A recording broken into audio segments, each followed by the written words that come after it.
Saan ka na naman galing, Dugi? Ayan mga idol, oh. Mga 5'9", oh. Napagaling talaga ng aso na yan.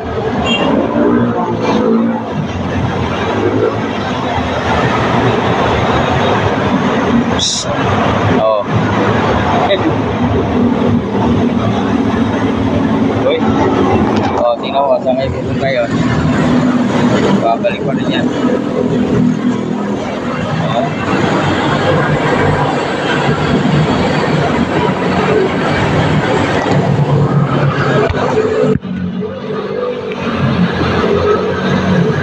Hindi ko lang yan tumae. Uy! Tumae pala eh. Yun, tingnan mo tumae.